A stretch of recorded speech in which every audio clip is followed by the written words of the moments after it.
বন্ধুরা তোমরা কেমন আছো? এগুলো কি বলো তো? এগুলো হচ্ছে শাপলা। আজকে করবো শাপলার বড়া। আগের দিন তো আমি শাপলা ফুলের বড়া দেখিয়েছি, আজকে দেখাবো শাপলার বড়া। তার জন্য প্রথমে সুন্দর করে শাপলাগুলো ছোট ছোট করে কেটে নিচ্ছি। শাপলার বড়া খেতে কিন্তু খুবই টেস্ট হয়, শাপলা ফুলের বড়ার মতনই অনেকটা খেতে লাগে।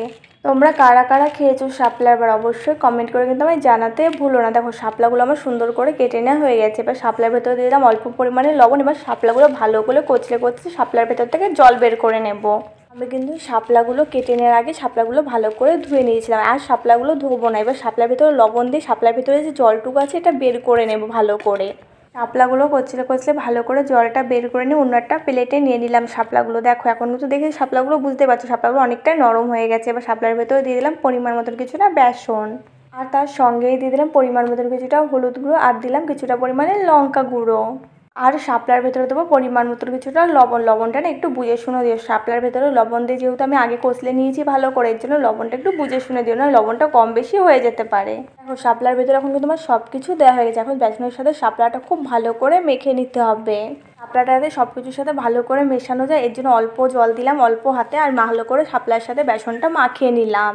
শাপলার ভেতরে জলটা একটু বুঝে শুনে দিতে হবে, নয়তো পাতলা হয়ে যেতে পারে। এর জন্য জলটা হালকা হাতে অল্প অল্প করে দিয়ে মেখে নিতে হবে সুন্দর করে। এইদিকে শাপলাটা সব কিছুর সঙ্গে খুব ভালো করে মেখে নেওয়া হয়ে গেছে। এইদিকে উনুনের জালটা ভালোভাবে ধরিয়ে উনুনের পরে বসিয়ে দিয়েছি কড়াই। এবার কড়াইটা কিছুক্ষণ ভালো করে গরম করে নিতে হবে। কড়াইটা হালকা গরম হয়ে গেলে তার মধ্যে দিয়ে দিলাম পরিমাণ মতো কিছুটা সরষের তেল।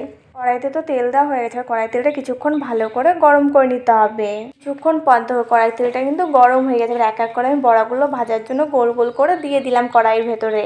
তোমরা কিন্তু ডালের সঙ্গে এরকম শাপলার বড়া খেতেই পারো, খেতে বেশ টেস্টিই লাগবে। এখন দেখো কড়াইতে সব শাপলার বড়াগুলো ভাজার জন্য আমি হতে দিয়েছি। এখন বড়াগুলো কিছুক্ষণ এক পাশ হতে দিতে হবে। বন্ধুরা তোমাদের এখন আমার চ্যানেলটি সাবস্ক্রাইব না করে থাকো অবশ্যই মনে করে আমার চ্যানেলটি সাবস্ক্রাইব করে দিও। তোমাদের কাছে যদি ভিডিওটা ভালো লাগে তাই ভিডিওটা লাইক করে দিও, আর পাশে থাকা বেল আইকনটা অবশ্যই মনে করে প্রেস করে রেখো, যাতে আমার পরবর্তী ভিডিওর নোটিফিকেশান সবার আগে তোমার কাছে পৌঁছাতে পারে। এখন দেখো বড়াগুলো কিন্তু এক পাশ ভাজা হয়ে গেছে। বড়াগুলো আর এক পাশ ভাজার জন্য আমি খুন্তিতে সুন্দর করে উল্টে দিলাম।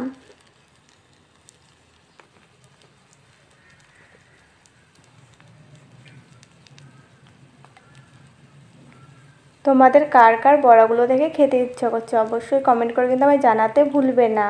এখন দেখো বড়াগুলো দেখে তোমরা বুঝতেই পারছো বড়াগুলো কিন্তু প্রায় ভেজে নেওয়া আমার হয়ে গেছে। দেখো তো বড়াগুলো কেমন লাল লাল হয়ে গেছে। তোমরা আমার মিনি কিচেনে আর কি কি রান্নার ভিডিও দেখতে চাও সেটাও কমেন্ট করে জানাতে পারো, তাহলে আমি তোমাদের পছন্দ মতো রান্নার ভিডিও করে দেখাতে পারি। তোমরা একটু পাশে থাকলে মিনি কিচেনে ভালো ভালো রান্নার ভিডিও করে তোমাদের দেখাবো। তোমাদের কাছে আজকে মিনি কিচেনে শাপলার বড়া বানানোটা কেমন লেগেছে অবশ্যই কমেন্ট করে জানাতে ভুলবে না। এখন দেখো শাপলার বড়াগুলো আমার ভেজে নেওয়া হয়ে গেছে। শাপলার বড়াগুলো আমি সুন্দর করে বাটিতে তুলে নিলাম।